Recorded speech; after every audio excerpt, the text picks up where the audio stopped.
আসসালামু আলাইকুম, welcome to my channel Sultana Sumet kitchen. আজ আমি আপনাদের সাথে এমন একটি রেসিপি শেয়ার করছি, একদম বিয়েবাড়ির স্টাইলে অথেন্টিক স্বাদে মাটন রেজালা, এমনকি খাসির মাংসের রেজালা রেসিপি। এইভাবে রান্না করলে আপনারা খাসির মাংসের গন্ধ পাবেন না। এমনকি যেদিন রান্না করবেন সেদিন ভাতটা একটু বেশি করে রান্না করবেন, তা না হলে আপনি নিজেই খেতে পাবেন না, এমনকি সবার প্রশংসায় পঞ্চমুখ হয়ে যাবে। তাই আর দেরি না করে আমার এই রেসিপিটি ফলো করে আপনি বাড়িতেই বানিয়ে ফেলুন বিয়েবাড়ির স্টাইলে অথেন্টিক স্বাদে খাসির রেজালা রেসিপি। মাটন রেজালা রান্না করার জন্য প্রথমে আমি এখানে বড় একটা প্যান নিয়ে নিয়েছি ননস্টিকের। দিয়ে দিচ্ছি আমি সরিষার তেল হাফ কাপ। তেলটা আপনারা বুঝে শুনে দিবেন, যে কোনো তেলে ইউজ করতে পারবেন। এখন দিয়ে দিচ্ছি আমি 4 পিস দারচিনি 4 টুকরো আর 6 পিস সবুজ এলাচ। এখন দিয়ে দিচ্ছি আমি কালো এলাচ 2 পিস, ভিতরের বিচিটা দিলে সবচেয়ে বেশি ফ্লেভার আসে। এখন আমি দিয়ে দিচ্ছি 1 কাপ পেঁয়াজ কুচি। পেঁয়াজটা আপনারা বাড়িয়ে কমিয়ে দিতে পারবেন, কারণ পেঁয়াজটা দিলে আপনার যে রেজালার যে ঝোলটা গ্রেভিটা অনেক ভালো আসে। পেঁয়াজটা আমি কয়েক মিনিট ভেজে নেওয়ার পরে যখন একটা গোল্ডেন ব্রাউন হয়ে আসবে তখন দিয়ে দিচ্ছি আমি 1 টেবিল চামচ রসুন বাটা আর 2 টেবিল চামচ আদা বাটা। রসুনের চেয়ে আদা বাটাটা একটু বেশি দেওয়ার চেষ্টা করবেন। দিয়ে দিচ্ছি লবণ 1 টিস্পুন আর দিয়ে দিচ্ছি 1 টিস্পুন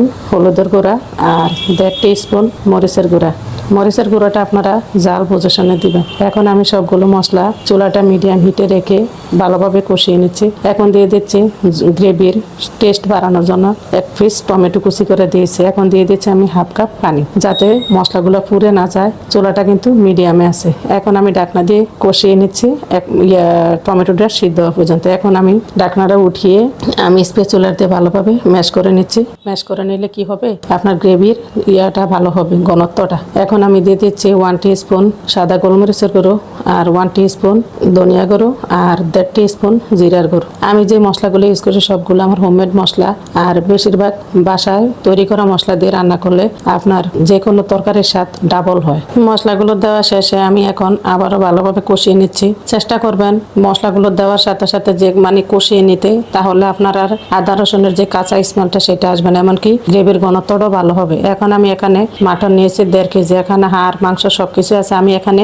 খাসির লেগ পিসটা নিয়েছি। আপনারা চাইলে যে কোনো অংশ দিয়ে আপনারা রান্না করতে পারবেন। এখন আমি এই মাংসগুলো ধুয়ে পরিষ্কার করে পানি ঝরিয়ে নিয়েছি ভালোভাবে, যাতে মাংসের যে রক্তটা থাকে সেটা ঝরে যায়। এখন আমি ভালোভাবে স্প্যাচুলার দিয়ে মশলার সাথে মিক্স করে এখন আমি আবারও হাফ কাপ পানি দিয়ে দিচ্ছি, যাতে আমার মশলাগুলো যাতে পুড়ে না যায়, এমনকি মাংসগুলো কষিয়ে নিতে অনেক সহজ হবে। এখন আমি ঢাকনা দিয়ে ঢেকে দিচ্ছি 20 মিনিটের জন্য। তবে মাঝে মাঝে নেড়ে নিতে হবে, তা না হলে মশলাগুলো পুড়ে যাবে। 20 মিনিট পর দেখুন এক্সট্রা যে পানিটা মাংস থেকে ছেড়েছে সেটা শুকিয়ে এমনকি তেল ছেড়ে দিয়েছে। এখন দিয়ে দিচ্ছি আমি বাদাম, টক দই আর পোস্তদানা দিয়ে আমি একটা পেস্ট তৈরি করে নিয়েছি। 5 পিস কাঠবাদাম, 5 পিস কাজু বাদাম আর 2 টেবিল স্পুন টক দই, ফ্রেশ টক দই আর পোস্তদানা 2 টিস্পুন দিয়ে ভালোভাবে ভিজিয়ে রেখে ব্লেন্ড করে নিয়েছি। এখন আমি ঢাকনা দিয়ে ঢেকে আবারও কষিয়ে নিচ্ছি 10 মিনিট। তবে চুলাটা থাকবে মিডিয়াম টু লো হিটে।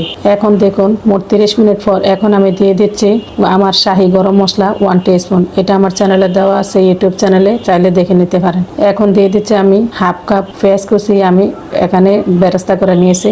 আপনারা চাইলে কমিয়ে বাড়িয়ে নিতে পারেন। এখন আমি আবারও কষিয়ে নিচ্ছি। চুলাটা অবশ্যই মিডিয়াম টু লোতে রাখতে হবে, তা না হলে আমার মশলাগুলো পুড়ে যেতে পারে। অবশ্যই এই জিনিসটা খেয়াল রাখবেন। এখন দিয়ে দিচ্ছি আমি স্বাদ বৃদ্ধির জন্য 1 টেবিল স্পুন গুঁড়া দুধ। এই গুঁড়া দুধ এমনকি বাদামের যে পেস্টটা, এগুলো যদি না দেন তাহলে আপনার রেজালার যে অথেন্টিক স্বাদ সেটা পাবেন না। এই গুঁড়া দুধগুলো আমি এখানে 1 কাপ পানির সাথে মিক্স করে দিয়েছি, আর আবারও 1 কাপ পানিতে টোটাল 2 কাপ পানি দিয়ে আমি পুরো মাংসটাই বাকিটা রান্না করে নিব। আপনারা আমার প্রতিটা মেজারমেন্ট ঠিক রাখবেন। এখন আমি ঢাকনা দিয়ে দেখে দিচ্ছি মাংসটা সিদ্ধ হওয়া পর্যন্ত।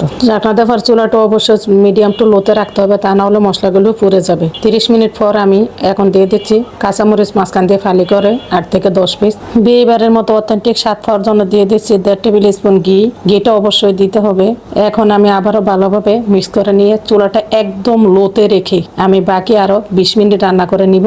অবশ্যই আপনারা দেখবেন আপনার মাংসটা সিদ্ধ কখন হয়েছে আর আপনারা ঝোল কতটুকু খেতে চান, সেভাবে আপনারা মাংস রান্নাটা কমপ্লিট করবেন। এখন আমি লবণটা একটু কম হয়েছে, এখন হাফ টিস্পুন লবণ দিয়ে আমি আবার একটু মিক্স করে দিয়ে আমি একদম দমে দিয়ে দিব আবারও 20 মিনিটের জন্য ঢাকনা দিয়ে। রান্না কিন্তু আমার কমপ্লিট। এখন তাও আমি দমে দিয়ে দিচ্ছি মাংস যাতে আরো ভালোভাবে কুক হয়। আপনারা চেষ্টা করবেন আপনারা ঝোল যতটুকু খান ওইভাবে আপনারা উঠিয়ে নেবেন। খাসির মাংসের গন্ধটা দূর করার জন্য প্রথমত আপনারা ধুয়ে ভালোভাবে পরিষ্কার করে হালকা গরম পানি দিয়ে ধুয়ে নেবেন।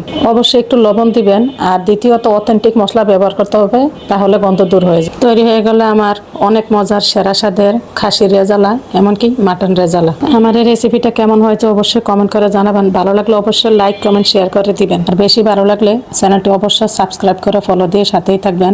আবার দেখা হবে নতুন রেসিপিতে। আল্লাহ হাফেজ।